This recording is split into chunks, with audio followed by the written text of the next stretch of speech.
Why was there no Amber Alert on Emmanuel Haro, Baby Emmanuel Haro? I want to talk about that and a little bit more tonight. A lot of people are asking, this is ridiculous. Why wasn't there an Amber Alert the minute Baby Emmanuel was said to be missing by his mother, Rebecca? If you remember, Rebecca said, I was in a big parking lot, or a Big Five parking lot in California. Somebody knocked me out and took my baby, 7-month-old Emmanuel Haro. And as you well know now, they've both been arrested for murder, not only Rebecca, but her husband, Jake, and they are in jail. They both got $1 million bond. I think they should be there on no bond, but that's just me, myself. I'm hoping they can't find anybody that can get them the bond money. But once the baby became missing, people said, hey, that should have been an automatic Amber Alert. Very serious incident. Well, let me just give this a very simple explanation. There has to be sufficient descriptional information given to law enforcement in order for an Amber Alert to be sent out.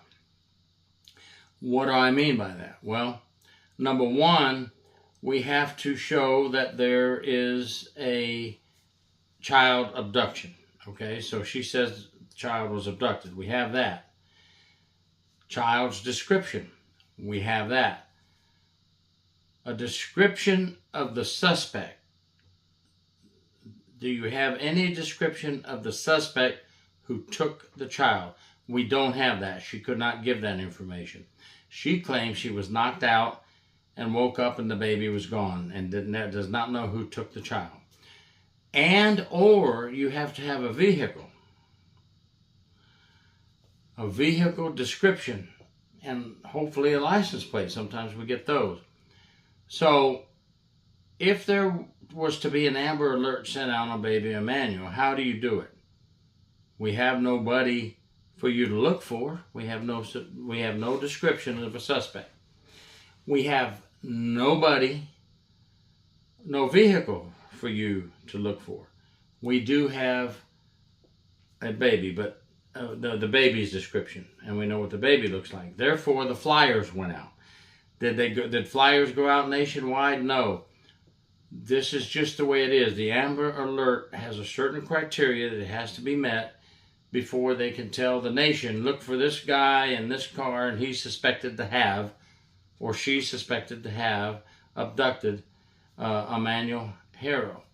And we don't have that in this case. So that's why. And then we have another little issue.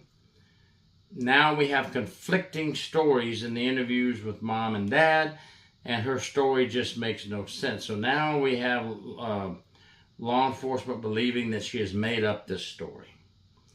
I hope that helps you understand why an Amber Alert was not sent out. Everything is pointing to this not being an abduction. Everything is pointing to this being a murder. Now, does that mean that we stopped looking for Emmanuel? No. And the whole nation knows about Emmanuel now, Haro, and from the news media coverages and the pictures on television. And we keep sending out flyers, and we keep looking for Emmanuel Haro. We don't stop. Also new in the news on this case, an alleged confession, jailhouse confession, to an alleged inmate informant. Listen, folks, we don't know if that's confirmed yet. We heard there was a confession in the jailhouse that he said he killed Emmanuel Haro by rolling over and in bed, not realizing he suffocated him and put him in a trash can and got rid of the body. But now we're hearing this is not true. This didn't happen. We've also learned today that he is on a keep separate from all other inmates wearing a red jumpsuit. The red jumpsuit is indicating he is not to be around any other inmates. If that is the case, how would an inmate informant get close to him and be with him long enough to build a rapport to get him to even talk about the crime? So I'm leaning towards we don't have an inmate confession through an informant. But we will see, right? That's why I don't think we have one. The other update news is the investigators feel they have a good idea where the body may be. We know that they had Jake Haro out there with them in a wooded area or a desert area looking for the body. We're not sure what led them to that area. If they do feel today that they have a good idea where the body may be, it could be because they have confiscated all the electronics from the home that belonged to Jake Haro and Rebecca Haro, and they have their cell phones and their tablets and their laptops and their computers. Did their cell phones ping off of a cell tower in certain areas?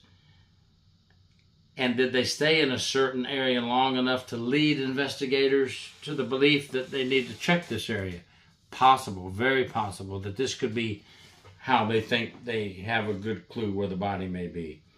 They could have a witness who has come forth and keeping themselves confidential for now. There's a lot of things that could happen during the investigation that lead them to trying to find the body of Baby Emmanuel Haro. That's the update for today. We still have Rebecca Haro keeping quiet, and she may be scared to death of her husband or significant other, Jake Haro, and she's afraid to talk.